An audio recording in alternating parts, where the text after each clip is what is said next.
Christians sometimes wonder, why should we learn about Islam? There are lots of reasons that people in general, but especially Christians, should be learning about Islam. Let's consider 5 of them.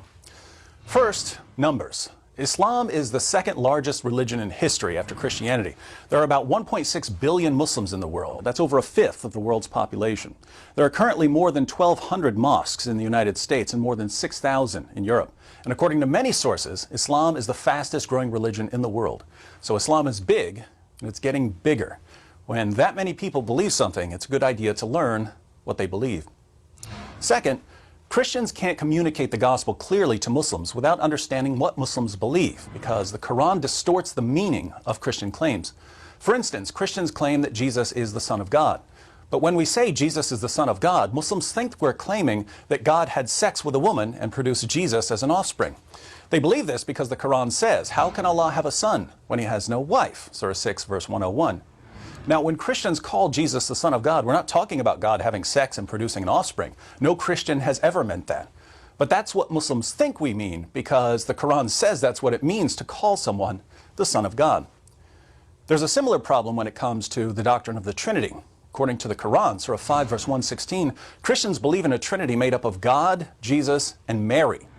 Here again, no Christian has ever believed this, but there are Muslims who think we believe in a Trinity made up of God, Jesus, and Mary because of how the Quran distorts Christian doctrines. So if we don't know what Muslims believe, we won't understand how they're misinterpreting what we say when we preach the gospel. Third, Muslims are trained to challenge the core doctrines of Christianity.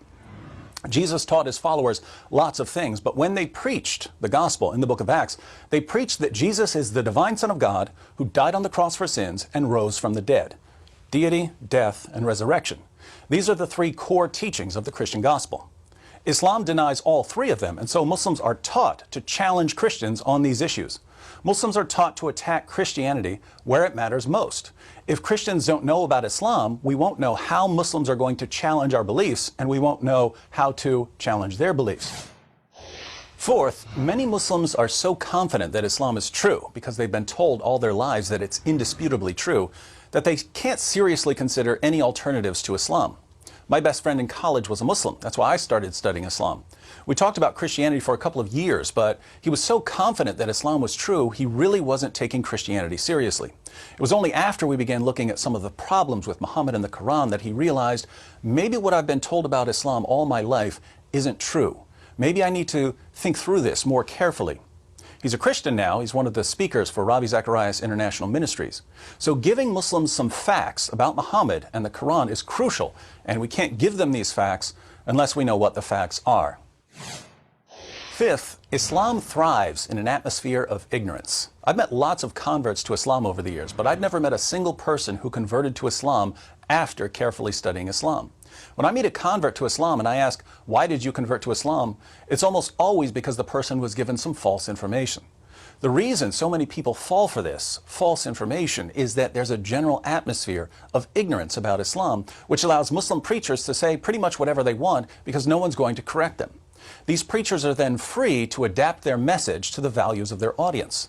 In the West, we believe in women's rights. So the Muslim preacher says, "You believe in women's rights? Muhammad was a champion of women's rights. He was probably the greatest defender of women who ever lived." People in the West usually have a high respect for science. So the Muslim preacher says, "The Quran is filled with scientific claims that could only be verified centuries after Muhammad's death. Science proves that Islam is the truth." In an area where no one knows much about Islam, many people believe what they hear from these Muslim preachers and they convert to Islam. The only way this is going to stop is if we get to a point where we know enough about Islam to refute false claims. When a Muslim preacher says Muhammad was a champion of women's rights, hands need to go up to question him about Quran verses that refute him.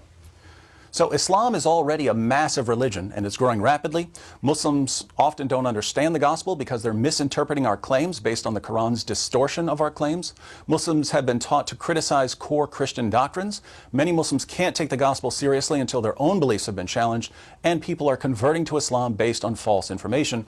All of these are reasons for Christians to learn about Islam.